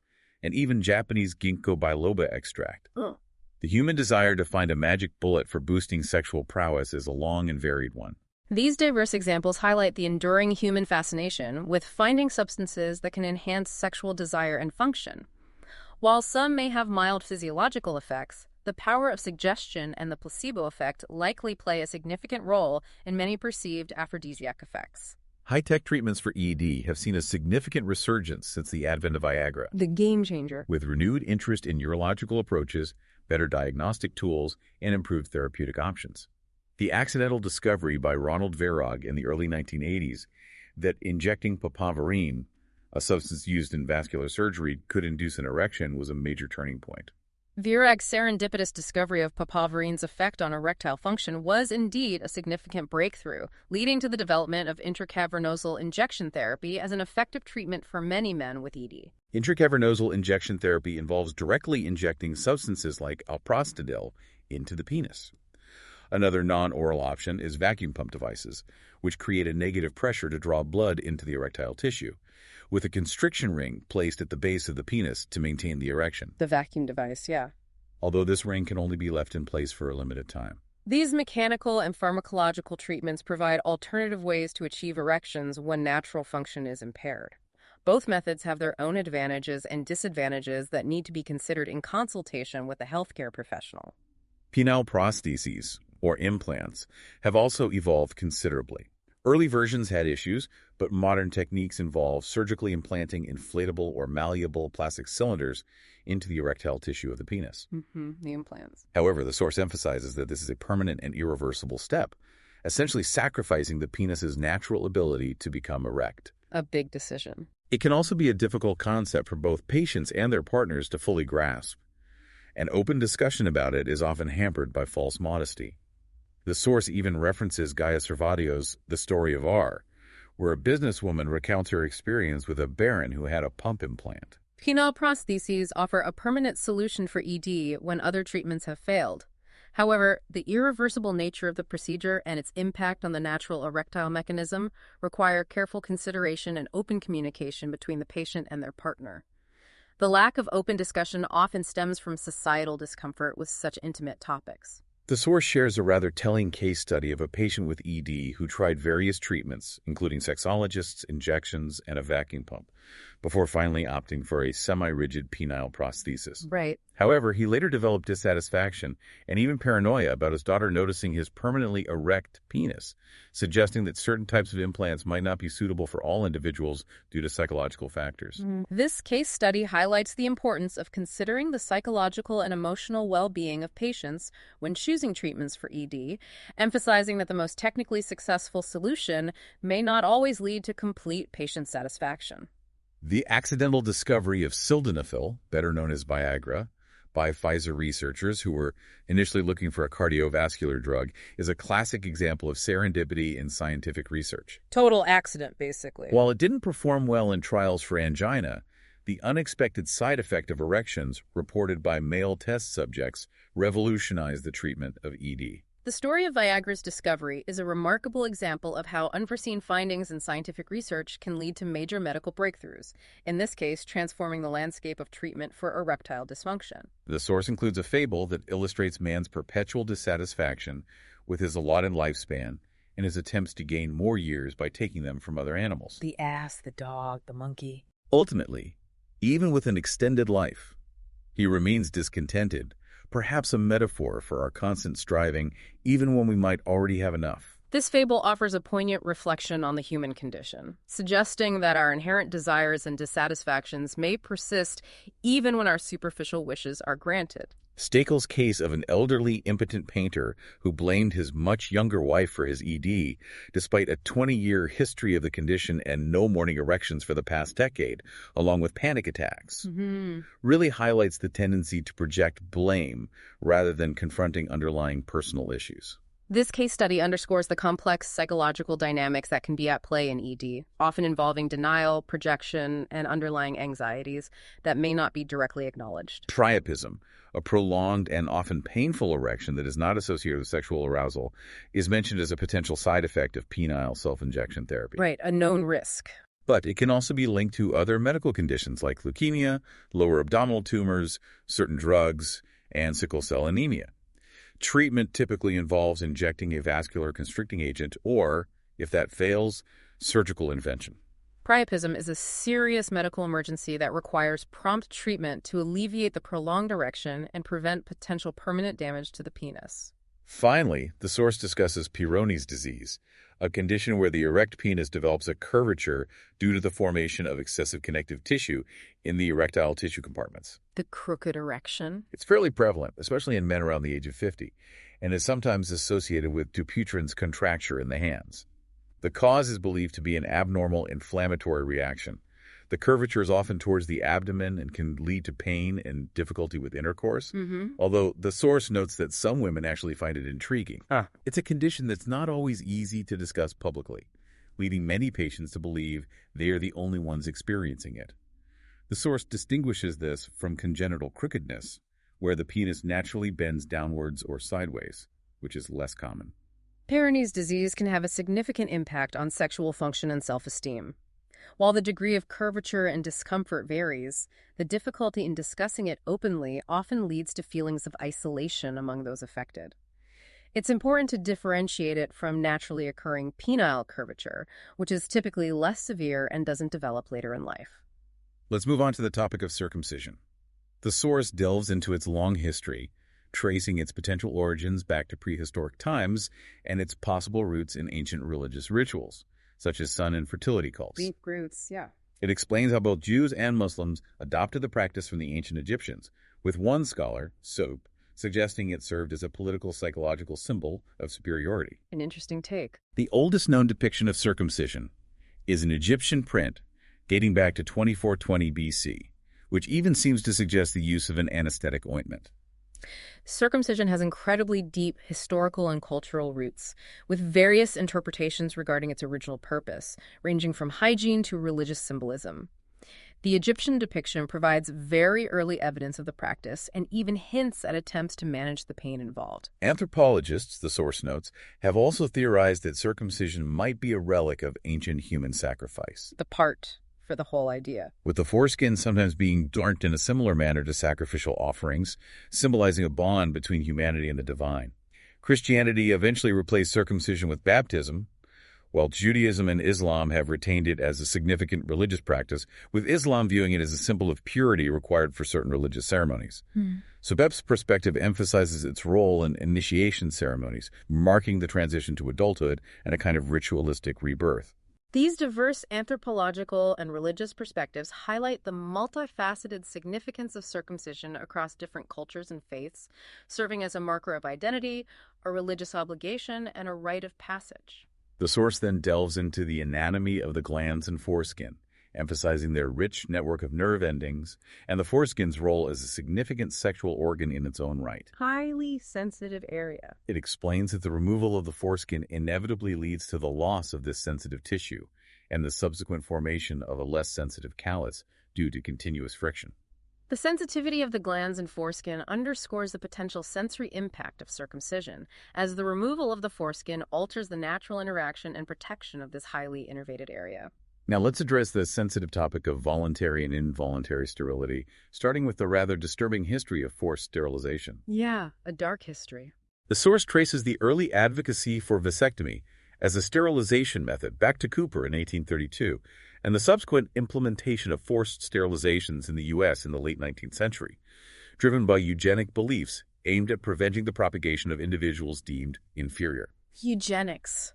Awful stuff. This practice even spread to the UK, and in some instances in the U.S., was used as a means to suppress masturbation, often performed without any anesthesia. By 1960, over 60,000 such sterilizations have been carried out in the United States. The history of forced sterilization is a profoundly disturbing chapter in medical ethics, reflecting deeply ingrained discriminatory beliefs and practices rooted in eugenics, which sought to control population based on perceived genetic superiority. Tragically, the source reminds us that forced sterilizations are not just a relic of the past. Still happening. Citing the modern example of a 37-year-old Iranian man living in the Netherlands who was found to be infertile due to a past, unknowingly performed forced vasectomy, likely as a form of torture in Iran. The discovery of scar tissue and non-soluble green stitches confirmed this horrific violation. This contemporary example serves as a stark reminder that the violation of reproductive rights through forced sterilization continues to be a serious human rights concern in various parts of the world. The source then discusses the debate in the Netherlands in the 1980s surrounding reversible sterilization methods, specifically the Chinese plug method. The plug method, right. Dutch doctors ultimately deemed it unacceptable for widespread use in the West, primarily due to its alarmingly high failure rate, particularly in a context where sterilization is largely voluntary and individuals have the right to change their minds. This highlights the legal and ethical considerations surrounding sterilization procedures. The emphasis on the reversibility of voluntary sterilization procedures reflects the importance of respecting individual autonomy and the potential for individuals to later desire to restore their fertility. The unreliability of the Chinese plug method made it ethically and practically unsuitable for widespread adoption in Western medical practice, where patients have a right to reliable procedures and legal recourse for failures. Spontaneous recanalization, where the severed seminal ducts can actually grow back together. The tubes reconnecting. Is a significant challenge associated with vasectomy if the procedure isn't performed meticulously. The source explains that simply tying off the ducts almost always leads to recanalization.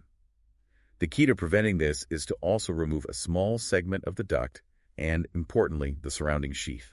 Proper surgical technique during a vasectomy is absolutely crucial for ensuring its long-term effectiveness and minimizing the risk of recanalization, which can lead to unintended restoration of fertility. Investigating male subfertility, or what the source rather bluntly refers to as ship sperm, direct language there, involves a comprehensive evaluation. This includes detailed questions about the individual's sexual development, any past illnesses, current medications, smoking habits, exposure to external factors like toxins and heat, family history of genetic disorders, personal habits such as wearing thermal underwear or frequent sauna use, intense athletic activity, and alcohol consumption. Covering all the bases. A physical examination, focusing on breast development, hair growth, height and weight, and the groin area, including checking for varicocele in a standing position, is also essential, followed by repeated sperm examinations and hormone tests. A thorough evaluation is indeed necessary to identify the underlying causes of male infertility, which can be multifactorial and involve a combination of lifestyle, environmental, and medical factors, including potential genetic predispositions. The source also notes that there's a natural age-related decline in inhibin and a corresponding increase in FSH levels, indicating a reduction in sperm production that can actually begin relatively early, shortly after the age of 21. Yeah, surprisingly early start to that decline. This is perhaps something many young men aren't aware of. This gradual age-related change in hormonal markers in sperm production is a natural physiological process that occurs over time, although the rate and extent of decline can vary between individuals. The source highlights that genetic factors play a significant role in some cases of male infertility, with about 20% of men experiencing low sperm counts having a detectable genetic abnormality. A significant percentage. This warrants further investigation through karyotyping and DNA examination, looking for issues like abnormal chromosome numbers, such as Klinefelter syndrome, which is a common genetic cause of infertility, or abnormalities in chromosome structure. Identifying a genetic basis for male infertility can be crucial for diagnosis, prognosis, and genetic counseling for couples planning a family. Modern assisted reproductive technologies now offer ways to obtain sperm directly from the testicle or epididymis, using techniques like PISA, TEAS, and TESA. Alphabet soup of techniques. Right. This allows for fertilization even in cases where there are no sperm present in the ejaculate. The source notes the importance of carefully distinguishing between complete and incomplete Sertoli cell-only syndrome through multiple biopsies, with some success in retrieving sperm, even in very severe cases for use in ICSI. These advanced sperm retrieval techniques have revolutionized the treatment of severe male factor infertility, offering many men the opportunity to father children who might not have been able to otherwise. Early attempts at artificial insemination involved directly transferring sperm to the fallopian tube, with pioneers like Dickinson, Selheim, and Frankel exploring various methods, including the rather unusual suggestion of injecting sperm into the abdominal cavity via the vagina. Sounds risky. Nowadays, artificial insemination is primarily used in animal agriculture. Artificial insemination has a long history, with early techniques being somewhat rudimentary compared to modern methods. Its widespread use in farming reflects its efficiency in selective breeding and disease management. The source reminds us that up until the mid-1970s, artificial insemination was the primary method of assisted reproduction for humans. This was followed by the groundbreaking development of in vitro fertilization, or IVF, in Australia and Great Britain, with figures like Steptoe, Edwards, Trouncin, and Wood playing pivotal roles. And then came intracytoplasmic sperm injection, or ICSI. ICSI, injecting the single sperm. Where a single sperm is directly injected into an egg, leading to the first pregnancy in 1991 and hundreds of thousands of births worldwide since then. The development of IVF and ICSI represented major leaps forward in assisted reproductive technology, offering solutions for a wider range of infertility challenges. The source provides a striking statistic, estimating that by 2007, about 1 in 40 children born in Western Europe were conceived via in vitro fertilization. 1 in 40. And this number rises to 1 in 20 when other fertility treatments are included, with over 1 million test tube babies born globally by that time. However, there are certain conditions that could make women ineligible for IVF. These statistics underscore the significant impact of assisted reproductive technologies on birth rates in many developed countries. Eligibility criteria for IVF typically relate to factors such as a woman's age, weight, and ovarian function, as assessed by hormone levels like FSH. The source provides a helpful overview of the different assisted fertilization methods, including IUI, ICSI, PISA, TC, and TESA, offering a sense of the range of options now available. This list represents the spectrum of techniques used to assist fertilization, ranging from less invasive methods like IUI to more advanced sperm retrieval procedures like PISA, TEAS, and TESA, often used in conjunction with ICSI. Sperm freezing, or cryopreservation, is highlighted as being particularly important for young men diagnosed with testicular cancer who will undergo chemotherapy, which can severely impair fertility. Crucial option for them. While commercial sperm banks exist for men considering vasectomy who want to preserve their sperm beforehand, the source notes that this service isn't always routinely provided by national health services. Interestingly, the concept of sperm banks isn't entirely new to nature, with male springtails having evolved a way to store their sperm in droplets. Sperm cryopreservation offers a crucial option for preserving fertility in men facing medical treatments that carry a high risk of infertility. The natural sperm banks of springtails illustrate the long evolutionary history of sperm storage strategies in the animal kingdom. The source then delves into the ethical and practical complexities surrounding sperm donation, A very complex area. including the understandable desire of donor-conceived children to learn about their biological fathers, the potential for a large number of half-siblings, and the current lack of consistent worldwide regulations regarding the number of offspring a single donor can contribute. Right, the regulation patchwork. The sale and export of remaining sperm stocks also raise ethical questions. There are contrasting viewpoints presented in the source, with some seeing sperm donation as empowering women's reproductive control, while others view it as enabling men to father children without the full weight of parental responsibility. Legal protections for sperm donors and their lack of parental rights vary across countries, with a growing trend in some towards non-anonymous donation, allowing children to contact their biological fathers upon reaching adulthood. Sperm donation is a complex issue with significant ethical, legal, and social implications, balancing the desires of individuals to have children with the rights and well-being of donor-conceived offspring and the responsibilities of donors.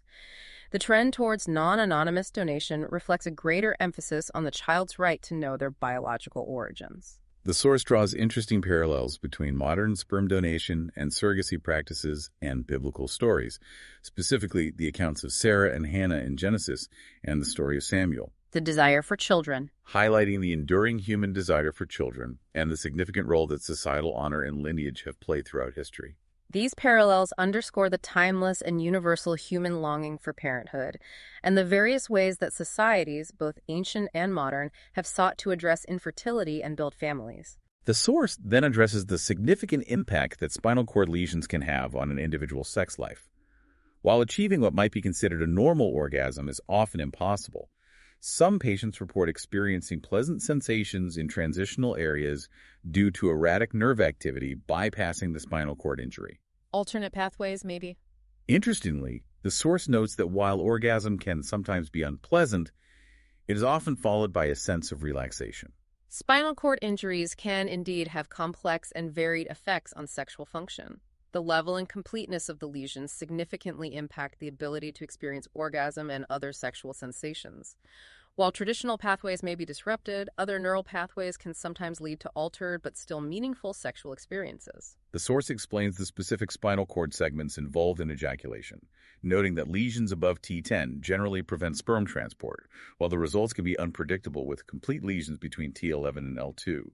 However, with complete lesions between L3 and S1, sperm transport and ejaculation are often still intact. Understanding the neurological pathways involved in sexual function is crucial for predicting the potential impact of spinal cord injuries on ejaculation and other aspects of sexual response.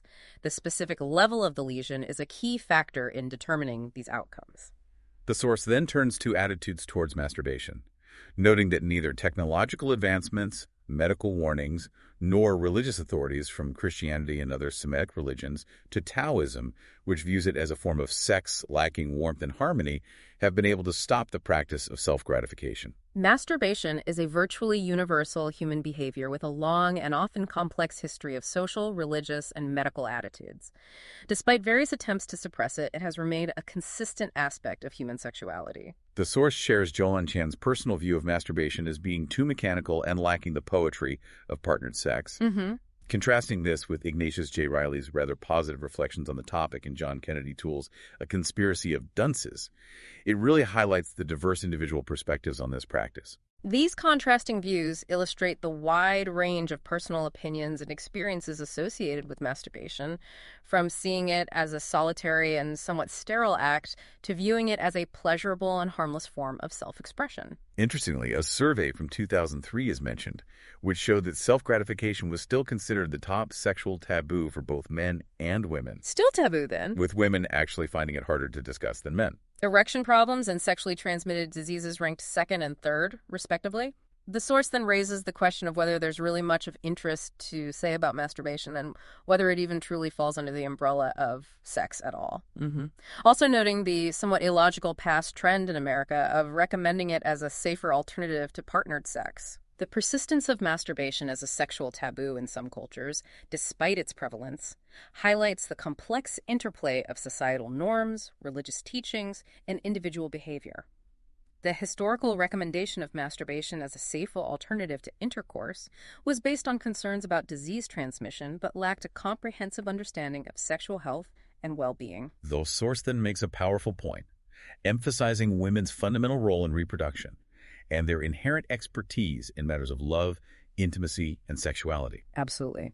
It cites the fascinating custom of the Banjoema tribe, where young men undergo a sexual examination by a female elder, Senandanding, before marriage to ensure their reproductive capability. The Sentanda. The source suggests that this cultural practice demonstrates a wisdom in recognizing women's knowledge in this domain that is sometimes lacking in Western perspectives. This cultural practice beautifully underscores the importance of female perspectives and traditional knowledge in matters of reproduction and sexual health, highlighting a holistic approach that values the experiential wisdom of women. The source then raises a thought-provoking question. Is penile erection actually becoming redundant in modern relationships? Provocative question. It points to a trend in some women's magazines that seem to prioritize empathetic, domestic, and faithful male partners, with intercourse itself and a focus on strong, potent masculinity taking a lower priority. This observation reflects some of the evolving dynamics in gender roles and expectations in contemporary relationships, where emotional intelligence and domestic partnership are increasingly valued alongside, or sometimes even above, traditional notions of male sexual prowess. However, the source presents a contrasting view from Sarah Varoan's TV survey of women in various fields, indicating that at least some women still place a high value on lovemaking that includes a firm erection and appreciate the phallus's inherent male attributes. Right. This suggests that preferences and priorities in relationships can be quite diverse.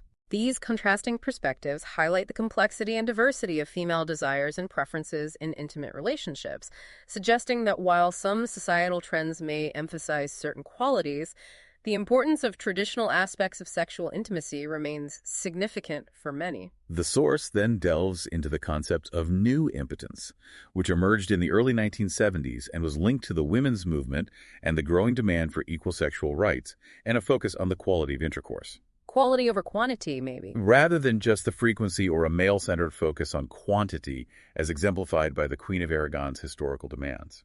This period of significant social change brought about new dynamics and expectations within intimate relationships. The increasing emphasis on female sexual satisfaction and a more egalitarian approach to sex created new pressures and challenges for some men, contributing to feelings of inadequacy and what became known as new impotence. The source defines obscenity as the desecration of the sacred, providing examples such as the woman's actions described within the source material as obscene parodies of normal intercourse, drawing on the concepts of Bataille and Freud regarding man as polymorphously perverse.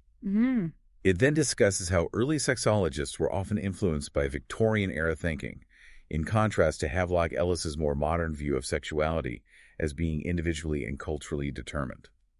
Freud, of course, made significant contributions by highlighting the unconscious and the sexual components of personality. Key figures. Theodore Hendrik van de Velde's influential book, The Perfect Marriage, emphasized the importance of sexual relations and mutual give and take, although his rather idealized advocacy of simultaneous orgasm is noted. The simultaneous orgasm myth. As is his initial lack of respect in his own country due to his frankness about sex and his personal life. The evolution of sexology as a field reflects changing societal attitudes towards sexuality, moving from more restrictive, morality-driven perspectives to more open and scientifically informed understandings. Figures like Ellis, Freud, and Van de Velde played crucial roles in this shift, each contributing unique insights into the complexities of human sexuality. Masters and Johnson's groundbreaking therapy for impotence, which involved using female volunteers and focusing on overcoming the fear of failure and the onlooker role through exercises emphasizing emotional connection rather than immediate intercourse. The sensate focus exercise Achieved a high success rate. However, the source also notes criticisms regarding their approach, potentially neglecting some of the more human and emotional aspects of sexual intimacy. The human element. Jan Jansen's rather unusual experiment involving inducing erection through the threat of electric shock is also mentioned. And the source includes a somewhat contrarian view from retired sexology professor Koos Slab, who suggests that modern diagnostic techniques in urology often identify abnormalities that may not actually be causing any real problems. Masters and Johnson's work was highly influential in its direct and practical approach to treating sexual dysfunction, but their methodology also sparked debate regarding its potential limitations in addressing the broader emotional and relational context of sexuality. Jansov's experiment highlights the intricate connection between psychological states and physiological responses. Slob's perspective serves as a reminder that medical findings should always be interpreted in the context of an individual's actual experiences and symptoms. The source concludes by noting that while scientific advancements, particularly since the advent of Viagra, have significantly improved our understanding and treatment of erection and fertility problems, scientific findings only capture a small part of the often complex and sometimes painful reality of these issues. Science isn't everything. The source suggests that writers and poets offer a broader, more human perspective, and that engaging with their reflections can provide a form of mental surgery by placing individual suffering within a wider context. Baz's view that eroticism can detach from sexuality, but also represent a return to a more innocent form of connection, a rhythm with separation and return as its chords, and that this very moment is our share of paradise, is also shared. Beautifully put. The rapid advancements in reproductive technology raise questions about whether we are potentially defying Darwinian principles and inadvertently leading to a weaker human race. And finally, the source includes Frederic Lucien Delaire's poem Creation, which weaves together themes of human suffering, bell ringing, testicles, sperm, testosterone, and testament into a rather apocalyptic and thought-provoking apotheosis. The source also provides a lengthy acknowledgement of the extensive list of authors and works that informed its content. These final reflections emphasize the limitations of a purely biological or scientific understanding of human experience, highlighting the crucial role of the arts and humanities in providing broader emotional, cultural, and philosophical context. The rapid progress in reproductive technologies also presents significant ethical and societal questions about the future of human reproduction and our relationship with natural processes. Well, that was certainly a comprehensive deep dive into your source material.